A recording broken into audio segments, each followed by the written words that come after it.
Welcome into another special edition of the Fast Lane. Trey Lyle here with you. Time to preview Virginia versus the 3-1 Duke Blue Devils. Joining me to preview is the voice of the Blue Devils, David Shumate. And David, hope you're doing well. Thanks so much for joining me this week. And let's dive right into it. Mike Elko, first year as head coach. Obviously, David Cutcliffe, who did a lot for the program. Obviously, the appearance in the ACC title game, but Mike Elko comes in, and Duke has looked very impressive so far. Obviously, a really good win against Northwestern, and then last week being in a really good game against Kansas. What type of energy has Coach Elko brought to this team, and what are really been the changes he's made over the offseason? No, it's interesting to see. You're always curious when a new staff comes in, what the flavor is going to be, what their personality is like. Everyone kind of has their culture elements they're building on, and right at the top at his introductory press conference, he laid out an acronym that has kind of served as a moniker for this team, GRIND, and they've got something that associates with all of it, but it kind of speaks to him as a head football coach, a guy a Jersey guy who's been a defensive coordinator at many stops across the country, including in the ACC at Wake Forest. Spent some time at Notre Dame, albeit briefly, and has been at Texas A&M most recently. And that's how I would describe him and his staff. They get their hands dirty. They want to get in and get the work done, and very focused on the details and the work that's needed to get to game day, and where your success is not a surprise. It's a product of your work, and I think that speaks to what Duke has done through their first 4 games. Yes, the win-loss record stands out, but to me, real problem for the Blue Devils the last few years has been turnovers, and that hasn't been a huge issue to this point, having only turned it over twice in 4 games, which, last year several times that Duke has played Virginia, turnovers have been a huge part of the storyline. So the discipline that they brought has been very impressive, and it's the staff and a head coach that wants to get their hands dirty. Looking at this offense, Kevin Jones is the new offensive coordinator, and they've come in. They're averaging, nearly 35 points per game. Riley Leonard, over 1,000 yards this season. As you mentioned, 6 touchdowns, only 2 interceptions. They've been able to run the ball effectively.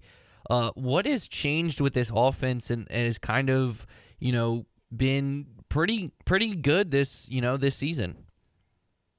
Yeah, I think there's a couple elements you have to look at. Certainly the sophomore quarterback, you mentioned Riley Leonard, is off to a very good start. His completion percentage is awfully high. I think some of that has to be tied into the offensive line is playing pretty well. He's had time to throw and time to survey the field. And then the receiving core has matured. A lot of returning guys led by Jalen Calhoun. You've also got Eli Pankel, John Tavis Robertson. And the guy that Duke was having in a quarterback battle with Riley Leonard, Jordan Moore, has gone out and turned into a really reliable receiver for the Blue Devils, has several touchdown catches already. So there's many different ways to look at it, but I would say everything on offense starts with the quarterback, right? And Riley Leonard, his accuracy being over 70% with his completion percentage, he's a threat to run, so the defense has to respect that. And he's got the arm talent to make those intermediate throws that, to me, sometimes are such a separator when you look at the quarterback position. And Kevin Johns obviously has handled that very well, the offensive coordinator, and what he's brought over from Memphis. Tempo was a huge part of what he did at Memphis. Duke has used that at times. I wouldn't say it's been explicitly what they've done in every game, but wouldn't be surprised to see some of it on Saturday. Looking at this matchup, you talked about Riley Leonard. On the other side, it's a really good quarterback in Brendan Armstrong. Obviously turnovers have been an issue for him this season with 4 interceptions, only 3 touchdowns. Mike Elko, a defensive guy. You look at the defenses he had at Wake Forest and obviously Texas A&M. And this defense has played, relatively well outside maybe the game against Kansas, but everyone's putting up points against Kansas, which is weird. Or Kansas is putting up points against everyone, I should say, which is kind of weird to say at this point. But what has changed with this defense? And they've really improved from last season, but they do have a big test on Saturday. Yeah, to me, the biggest improvement, and we talked about the discipline stuff earlier, tackling is significantly better. One-on-one tackling in space, but rallying to the football has been much more impressive. You have 3 or 4 guys around to make the tackle. They've been sound. They've been in good spots. But Virginia is a whole new animal. And you look at the pieces offensively.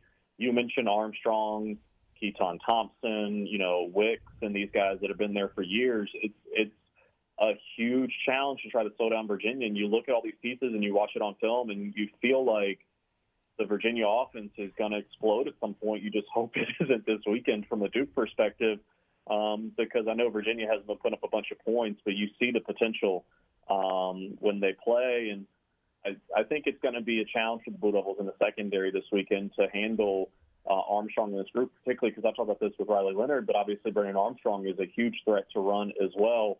And I don't think there's a position player in the ACC that comes to mind that's a harder matchup than Keaton Thompson because of all the different things he can do and how Virginia uses him, bringing him emotion. Obviously he can snap it and throw it if you need to, can play tight end, can play wide out. I mean, it's just a huge challenge to try to handle all the pieces offensively. And now you blend in that a running game that's been very impressive the first couple of games for Virginia.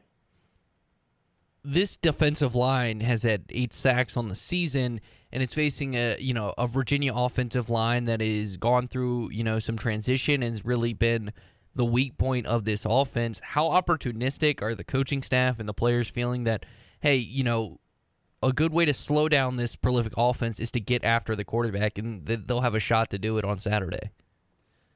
I mean, the pass rush will be important. You mentioned the Kansas game earlier where Duke gave up some yards and obviously 35 points and the loss on the road. Part of that was with the offense that Kansas runs, the option look, it's very hard to get upfield and get after the quarterback. Duke had 1 sack in that game, but for the most part, Jalen Daniels kind of controlled things, the quarterback for Kansas, because how he can run, the threat to run, and if you get too much pressure, you get out of rush lanes, and then you're exposed to a big play. So I think this week, certainly it'll be a point of emphasis to get after the quarterback and disrupt Brennan Armstrong because he is so good. You can't have him get into a rhythm or he'll pick you apart. And Duke obviously saw that last year up in Charlottesville. Duke has improved up front. Carter and Franklin are the 2 interior tackles that will start. Physically, they've gotten a lot better, and they've talked about that candidly with David Feely, the new strength and conditioning coach, has brought. And then on the edge, Duke has brought in some transfers, but also has a guy like B.J. Anthony, that has come in and has really been a huge improvement at edge rush opposite of R.J. Oben. You also got Anthony Nelson who's come in. So I think Duke has had some guys that can get in there and disrupt things in the backfield. And like I said, that is going to have to be a piece of the puzzle against Virginia. You have to create negative plays, sacks, potentially tackles for losses, but as much as anything to make sure Brennan Armstrong doesn't find his rhythm, because once he does, it becomes almost impossible to stop Virginia. This has been an improved Virginia defense, obviously, from last season that you talked about. Riley Leonard and, keeping turnovers down, but what is one thing that you want to see from your sophomore quarterback, if you're a Blue Devils fan, in a game against a defense that still, is trying to answer a lot of questions, this season?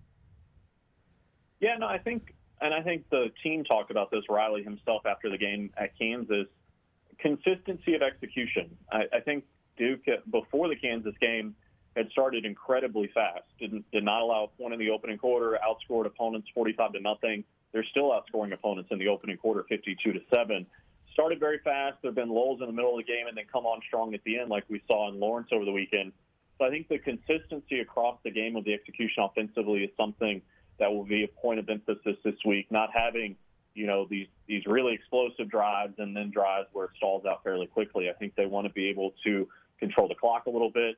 But as much as anything, it's become something I see at practice a lot, who the coaches talk about a lot. Ball security is going to be a huge deal because Mike Elko's been very honest about, this team, much improved, but the margin for error is not great, particularly when you get into league play. You can't afford to give up possessions or give short fields to the opposition. And they've been working on wet ball drills and all that different stuff. Who knows what the weather is going to look like on Saturday night as this thing wobbles its way up the East Coast. But I think first and foremost, it's going to be about taking care of the football. And then once you get beyond that, it's going to be about trying to be consistent in your execution across the entirety of the game. First ACC game for Mike Elko this season. Obviously, Virginia is already 0-1 in conference play in a coastal division with, what happened in Miami last week and the injuries with Pitt that frankly could be wide open because, it's the Coastal and they need to send it off on a high note with Coastal Chaos. But for this fan base and for this team, how important would it be just to get, especially with the 0-8 ACC slate last year, how good would it feel to get that ACC win, kind of that first ACC win this season against, a Virginia team that maybe has taken a step back this year?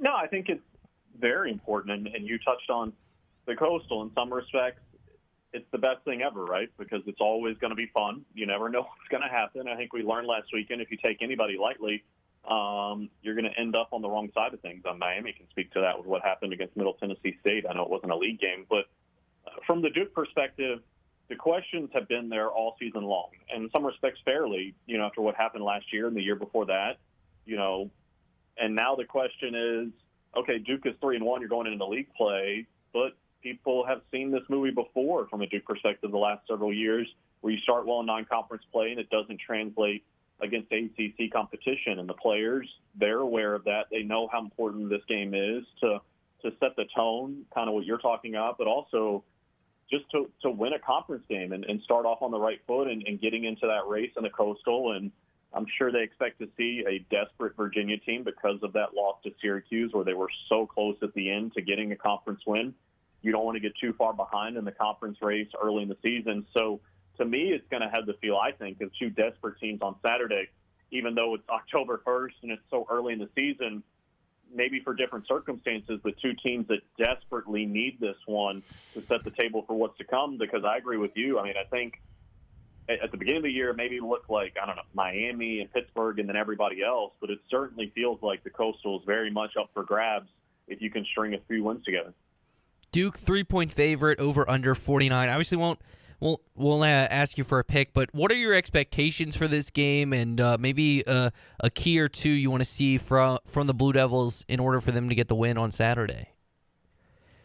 I don't know if it's an expectation, but it is more of an open question I have, and it's the weather. I think it's everyone's question, because rain, wind, what is that going to do to these two passing attacks, and how does that change how the game has to be played? I think that, to me, is going to be potentially, as much as anything, a determinative factor. With that being said, though, I do think what will be important for Duke will be, you look at what happened in the game against Syracuse, and Virginia nearly got the orange because they were able to force turnovers and because they were able to make Syracuse kick field goals instead of getting touchdowns down in the red zone. So I think for Duke, the biggest thing is going to be execution once you get in a chance to be able to score a touchdown, but also taking care of the football, because I know I'm repeating myself, but I think it's the most important thing. Armstrong and those boys are going to get going against somebody, and you just hope it isn't you, and you don't need those momentum plays, whether it be a turnover or big special teams play, what have you, to spark Virginia, because I do feel like once Virginia gets going, those are the same guys that torched everybody last year. So I think that's going to be really important for Duke. To this point of the season, they've done a really nice job of not beating themselves. I think that's going to be a big piece on Saturday night. Yeah, so I hope you stay dry, as I'm quickly looking up the weather right now. Precipitation sitting at 90% with 12-mile-per-hour winds in Durham, North Carolina on Saturday. So I hope you stay dry, my friend. And how can our listeners connect with you? And maybe if there's some UVA fans heading down to the game and they want to listen to the game at the stadium, how can they do that? No, I appreciate that. I'm in the booth, so I feel worse for our sideline reporter, right? I'm up here. I've got coffee and I've got cover, so it's not too bad, but it should be interesting to look down on it. But, if they're in the area and they want to check out the game, we've got several options here locally, 96.5 FM in Durham, also 620 AM. If they want to keep up to date on what's going on with Duke, obviously our social media channels are the best route, at Duke Football, whether it be Instagram, Twitter, TikTok, what have you, the best way to follow it. But looking forward to it. I think it should be a very interesting game on Saturday, because I think there's just so much from a Duke perspective, from a Virginia perspective, heck, from the ACC in total, that we just don't know. And I think there's going to be a lot to be learned in the month of October, and I do think this is a very important game for both sides to kind of set the tone for things. David, thanks so much for helping me preview this game on Saturday night. No, I appreciate it. Thanks for having me on. As always, you can connect with us at Fastlane Ed Lane, Facebook, Twitter, Instagram. You can connect with me at TreyLyleVT on Twitter. Thank you so much for listening to this special edition of The Fastlane.